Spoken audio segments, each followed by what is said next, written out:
You'll come across a checkerboard of rotating platforms with an Octumba attacking towards it. It's pretty easy though, and the enemy doesn't cause too much trouble this time. Now for a really annoying green star.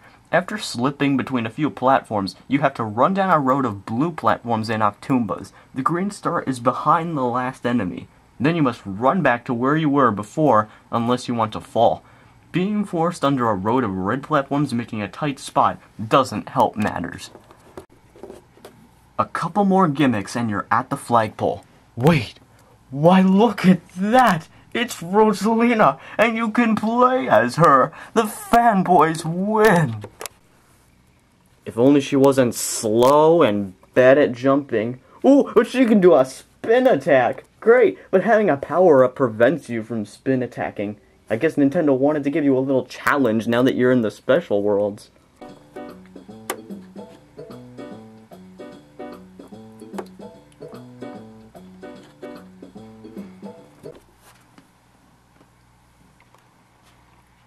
You know, maybe it's not such a bad thing that Rosalina's bad at jumping. Captain Toad can't jump at all. If you try, he just sits there going, "What? What? What?" Wow, I almost just gave myself whiplash. In all honesty though, we kind of enjoy the Captain Toad levels. The last one, however, I'm not so sure. Don't you just love levels covered in lava? Now hold on, I bet there's something confusing you guys watching this. But Pac-Man, Captain Toad's fiery finale is in World Crown. That's the hardest world in the game. How can there be at least 2 levels harder than a World Crown level? Well, to answer your question, this level is actually a cakewalk compared to the other World Crown levels. Oops. Spoilers. A big reason that this level is on here is because of the fiery piranha plant. This thing attacks you for the entire level. The first green star is easy enough. Just go around the starting platform and grab it. However, there are a lot of times in the level where you have to dash to the next platform. Otherwise, the lava will rise and burn you. Every time you save yourself from it, it's usually by a split second. The second green star is underneath a small cave-in. That'll save you from the lava. Really? No.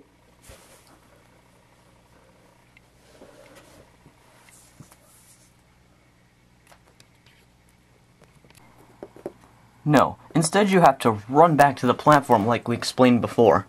Time to give your lungs a workout because you're going to be blowing into the mic a lot throughout this level. Case in point, the propellers. Sometimes you have to blow more than once so that you stay above the lava while you're on these propellers. The second to last green star requires you to launch yourself off the propeller and onto a set of falling platforms. Hurry up and make your way across them while dodging fireballs from the fiery piranha plant. And now you're up close and personal with the guy. How do you beat him? Run off and launch yourself on the nearby propeller until you walk into the clouds up above. Look at that sunlight, and the puffiness of the clouds, lots of coins, and even a stamp. What's down below? Lava, and an enemy that tortures you the entire time you're there. Notice a connection? Yep, this is the division between heaven and hell. Now fall through the hole and smash that piranha plant for good. It feels awesome to finally get rid of that thing. Move a little forward, and there's your last green star. You've beaten one of 3 levels in World Crown. Number 4 is another lovely use of alliteration. Cosmic Cannon Cluster. What kind of name is Cosmic Brownie Christmas Custard? Christmas. That reminds me of how I got here, and the day I met Santa Claus. You do know that was a fake Santa, right? Wait, what? You just ruined my childhood. Oh, please, you're like 1,000 years old. That's nothing compared to how long I live. I have infinite life.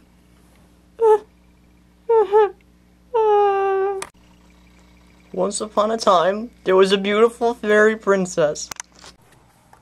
Well, infinite is definitely longer than the amount of time you have to complete this level. It starts out on a switchboard with a few cannons and a flock of flying dry bones. This level itself is the #1 reason I hate flying dry bones. Try to get rid of them by jumping on them, Most of the time, they'll just land on the switchboard, so they're just gonna come back to life later on and chase you down once more.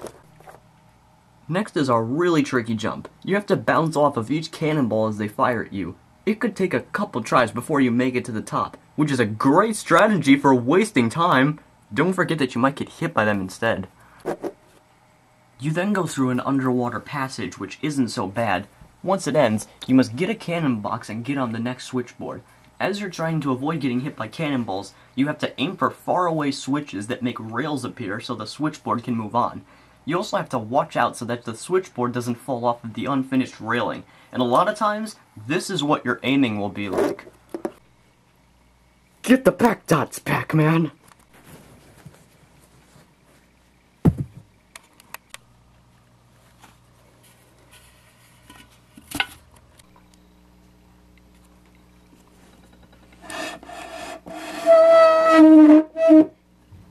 Where is it? Can't find it. Hello?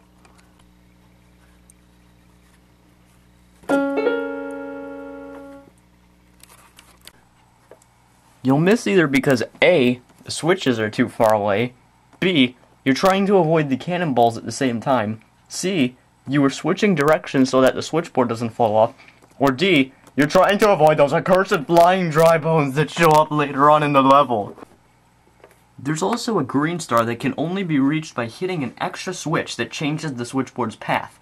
You have to get the switchboard really close to the green star, but it's at the edge of the path so you might fall off. Plus, it's also at a curve that might screw up your aiming. Once you get it, you have to go back and re-hit the switch. At this point, you're really low on time, so everything after the underwater passage has to be done quickly, as if all the hazards weren't enough.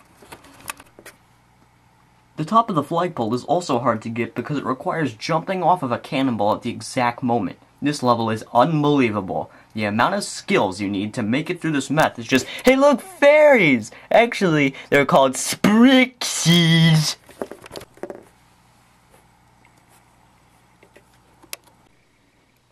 Well, at least this level has super easy collectibles. Oh my god, there's something to the right of you! Yeah, I've had that joke played on me before. But Number 3 is the last level on the list that isn't from World Crown. Hey, nice way to change the topic! Number 3 is Super Blockland. Here's how you beat the level, alright? You take a leisurely walk, slide down a hill, dodge a few enemies, collect the conveniently placed keys, and leave. Maybe it's a bit harder than that, actually. You know what, why is this level even in the special worlds? It belongs in about World 2. The real number 3 is Boss Blitz. That's right, Boss Blitz Galaxy from Super Mario Galaxy 2 makes a return 3D world style. Because you can fight 5 bosses in any order, we'll just talk about them from easiest to hardest. First up is Pom Pom. This is the only boss that should give you no concerns whatsoever. You can stomp on her 3 times before she even gets to attack you. Boom Boom is slightly more difficult. It's kinda tricky to jump on him while he's spinning, but it shouldn't give you much trouble. When he's in his shell, just stay in one spot and jump if he comes close to you. Now we present to you King Kathunk, a simple object with a face and nose. Fly away, Mr. Keyboard! Oh! If you walk away from him in a straight path, then avoid the face as it tries to crush you, you should defeat this boss pretty easily. King Brolder is when the difficulty jumps up. It's always a close call when something this big chases you. It might be a good idea to keep as many Brolders around as possible, but that's very hard to do since King Brolder keeps crushing them so carelessly. What's really annoying is when he tosses all the rocks around himself. It's a very tricky attack to avoid. And finally, the Histocrat duo. Even though it's simple enough to avoid the fireballs, you might have a tough time getting on the plates and jumping over towards their heads. The plates you can jump on are few and far between, and if a plate is broken, you only have a split second to make it to the boss's heads. It doesn't help when they start throwing fireballs at the plates. What's with these bosses and hurting their own minions? You can try jumping from one boss's head to the other, hitting them both in the process, but that's also difficult without a Super Leap or Rosalina. Yes, you heard him! Rosalina actually has a purpose, but in this fight only. She can spin jump up to a head, then go back and forth between the heads, and the fight will end pretty quickly. She'll have trouble with all the other bosses, though. Oh, thank God, we finally beat them. With only a few seconds to spare, too. That's this level's biggest problem. Even though you have 500 seconds to beat this level, the most in any level in the game, you can still quickly run out of time. I wouldn't even recommend getting the coins. Alright, let's get the keys and leave this place. Surprise! What the... Yes, the game actually tricks you. Even though you're really low on time, you still have one more boss to beat, and it's the hardest of them all. Motley Boss Blob is back. So now not only do you have to run from getting crushed, you also have to dodge the shockwaves, which usually overlap each other and make it very hard to jump in between. And when the boss shrinks down, you have to run from the blobs that he summons while chasing him down, even though he keeps running away, which is annoying because the time is getting desperate, and even though you get clones to help you out, you might lose them too because of the crushing and the shockwaves, and you might even lose your power up or get hit again. Then, you finally beat it, you get the clock, you reach the flagpole, and you're done. Ugh. You good at CPR?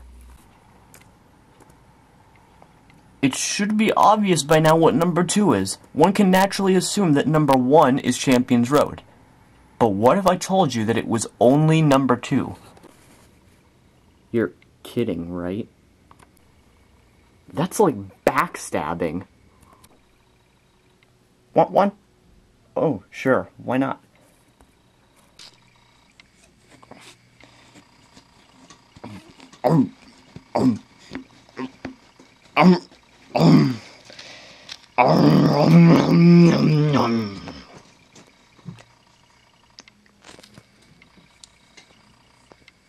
I don't like sweets.